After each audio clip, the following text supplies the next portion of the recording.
Hello, everybody. This is Hondo Carpenter, your Las Vegas Raiders beat writer on SI and the host of the Las Vegas Raiders Insider Podcast. It's great to be with you.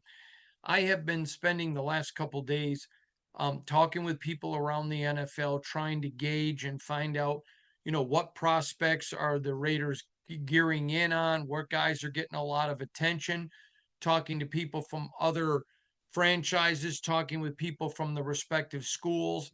In fact, there was one player that a franchise was pretty certain that the Raiders were interested in, but when I talked to people at the school, they were, no, don't think so. And I've got some names I want to go over today because if the Raiders keep losing in November, here are some Christmas presents they may end up getting in April. And it's important to remember in the NFL draft, it's just not your first round pick. If you've got a high pick and all of a sudden, there are two or three guys there that you really like, and you can trade down a few spots, get somebody's one and they're one for next year.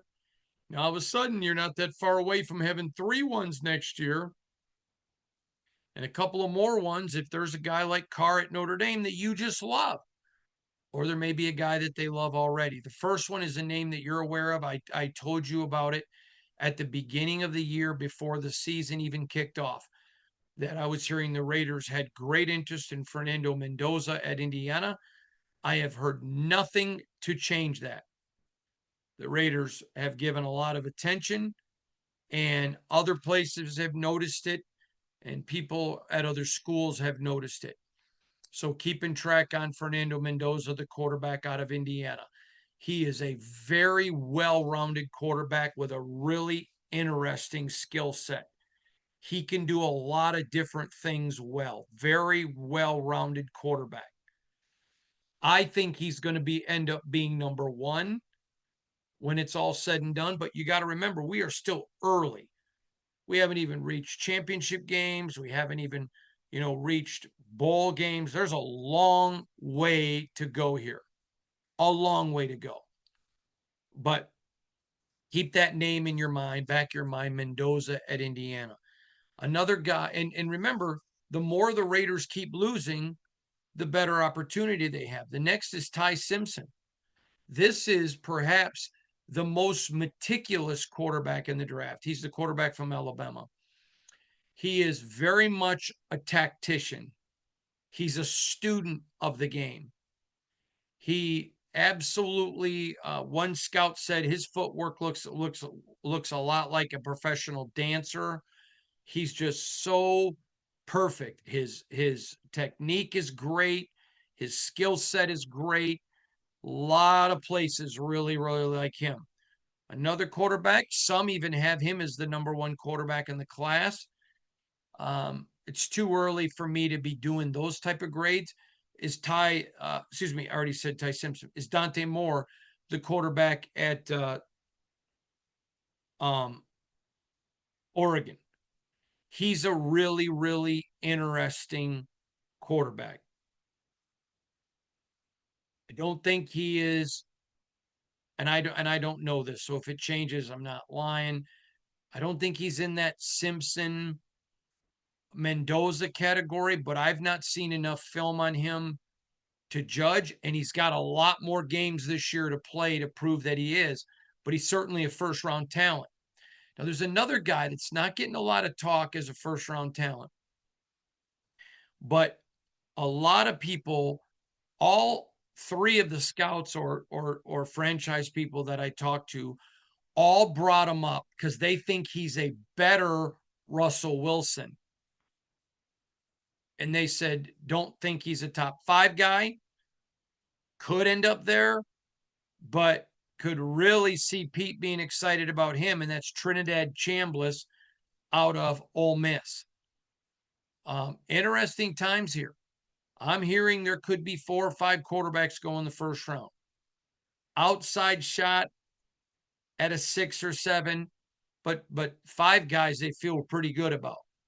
And again, Simpson and Fernando, all 3 of our guys really love them both. They all like Dante Moore. They want to see more before they would project him as a top 5 guy. But they all thought that Trinidad Chambliss is a late first round guy that the Raiders could definitely key in on and be interested in. Interesting point there to keep your name on those guys. Now, there are 2 players at non-quarterback positions that all 3 of the scouts universally love. I didn't get into who's a dude, who's not a dude. If you followed me for very long, you know what I'm talking about. We have so many thousands of you that are new. A dude is somebody in the NFL that 75% of the teams I talk to universally think that's a can't miss product. I've seen years where there's none. I've seen years where there's 7 to 9, but usually you're going to get 1, 2, 3. Because everybody agrees on this, I think these 2 have a real good shot at being dudes, but not labeling anybody that. The first is Arvell Reese, the Ohio State linebacker. Interesting comparisons here. Now, they use some comparisons of 2 guys that are different because he has a really broad skill set. He reminds a lot of people of Cornelius Bennett and a lot of people of Wilber Marshall. And if those of you old enough to know those names, those are 2 totally different guys. That kind of blew me away. So when I went back and watched the film, I could see it. There were plays where like, oh yeah, I can see some Cornelius, and oh yeah, I can see some Wilber. He's a very versatile linebacker. Can do a lot, can put his hands in the dirt, can stand up, just a lot of things that he can do. And if the Raiders keep losing in November, it's a Christmas gift they may end up with in April. Could be an Arvell Reese if they're not in. What if they're, let's say they get to 4 and the 2 quarterbacks they have with that high of a ranking are gone. They just can't get up to them.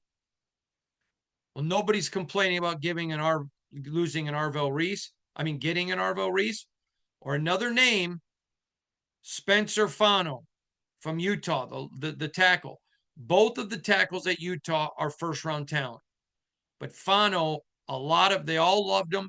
All 3 equated him with Talise Fuaga, who was a dude a couple years ago when the Raiders got Brock Bowers. Remember, there were 3 dudes in that draft. Brock Bowers, Joe Alt, Talise Fuaga. And everybody compared him with Talise Fuaga. They think he can play both sides. One guy said, I draft him, I put him on the right, move DJ Glaze to the inside. As soon as Colton retires, I move him to left and Glaze back to right. Interesting look there. A really interesting look there. But one general manager, it wasn't a general manager, but a high-ranking executive said this to me. Don't think we even have a shot of getting in the neighborhood of Fano. But if I was 1, I would take him. That's pretty big praise. Pretty big praise. Now, I want to give you some other names that the Raiders are paying attention to. Another name you're going to hear a lot of, LaNorris Sellers.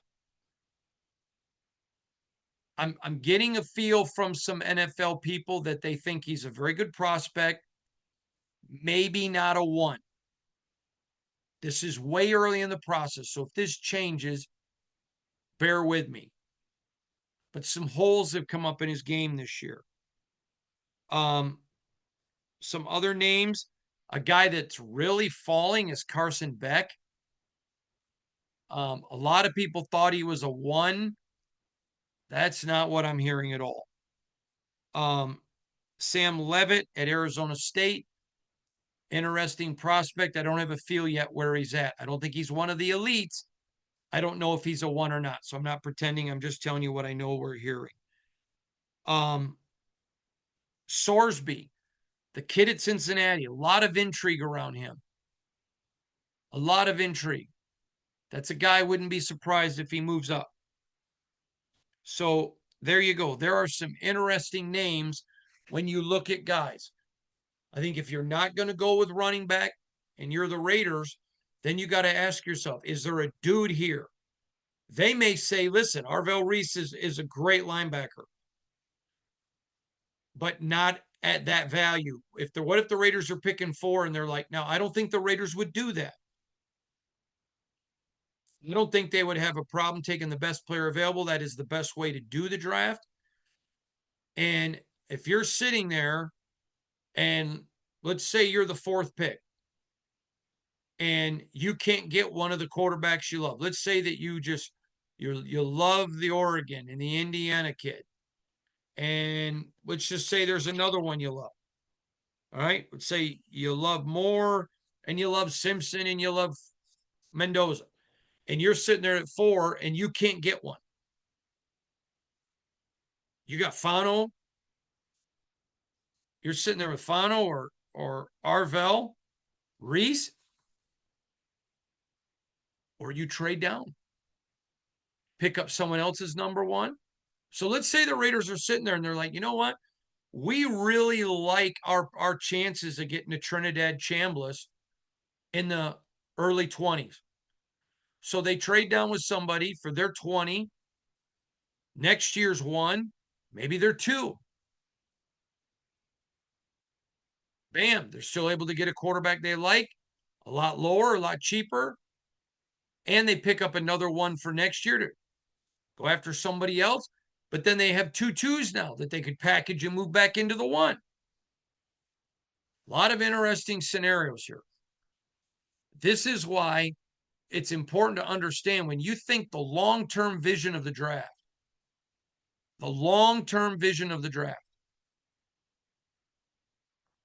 and not just round 1, but all of the rounds. It's a big deal. One other name that's getting some play. I would not say dropping at all, but a lot of people need to see more as Mateer at Oklahoma. That's a name you want to just keep in the back of your mind. Mateer at Oklahoma. Everybody thinks there could be something there. Need to see a little bit more.